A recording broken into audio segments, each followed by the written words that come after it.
Chapter 4. It made immense talk the next day when Father Peter paid Solomon Isaacs in gold and left the rest of the money with him at interest. Also, there was a pleasant change. Many people called at the house to congratulate him, and a number of cool old friends became kind and friendly again, and, to top all, Margaret was invited to a party.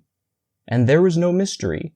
Father Peter told the whole circumstance just as it happened, and said he could not account for it. Only it was the plain hand of Providence, so far as he could see.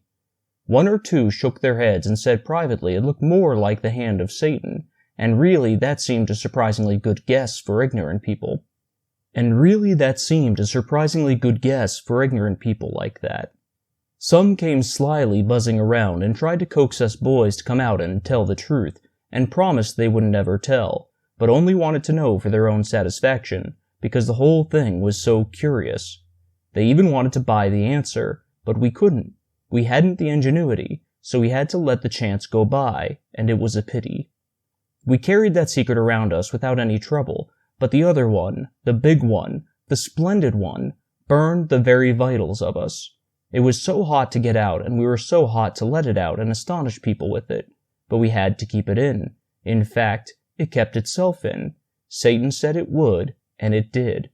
We went off every day and got to ourselves in the woods so that we could talk about Satan, and really that was the only subject we thought of or cared anything about. And day and night we watched for him and hoped he would come, and we got more and more impatient all the time. We hadn't any interest in the other boys anymore, and wouldn't take part in their games and enterprises.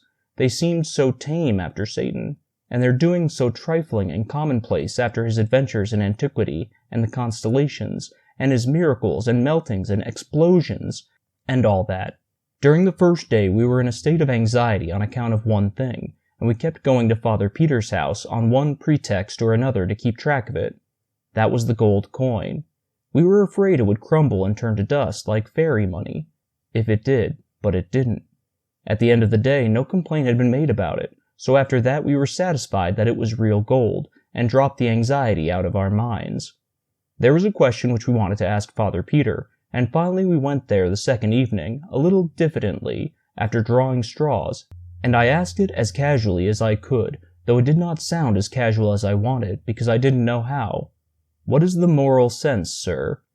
He looked down, surprised, over his great spectacles, and said, "Why, it is the faculty which enables us to distinguish good from evil." It threw some light, but not a glare, and I was a little disappointed, also to some degree embarrassed. He was waiting for me to go on, so, in default of everything else to say, I asked, "Is it valuable?" "Valuable? Heavens, lad, it is the one thing that lifts man above the beasts that perish and makes him heir to immortality."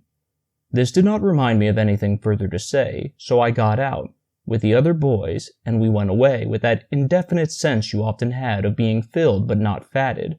They wanted me to explain, but I was tired. We passed out through the parlor, and there was Margaret at the spinning teaching Marie Luger.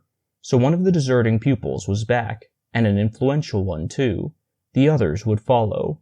Margaret jumped up and ran and thanked us again, with tears in her eyes. This was the third time, for saving her and her uncle from being turned into the street, and we told her again we hadn't done it, but that was her way. She never could be grateful enough for anything a person did for her, so we let her have her say, and as we passed through the garden, there was Wilhelm Meldling sitting there waiting, for it was getting toward the edge of the evening, and he would be asking Margaret to take a walk along the river with him when she was done with the lesson. He was a young lawyer, and succeeding fairly well in working his way along little by little. He was very fond of Margaret, and she of him. He had not deserted along with the others, but had stood his ground all through. His faithfulness was not lost on Margaret and her uncle.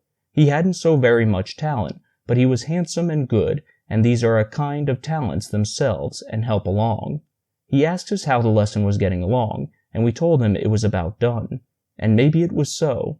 We didn't know anything about it, but we judged it would please him, and it did, and it didn't cost us anything.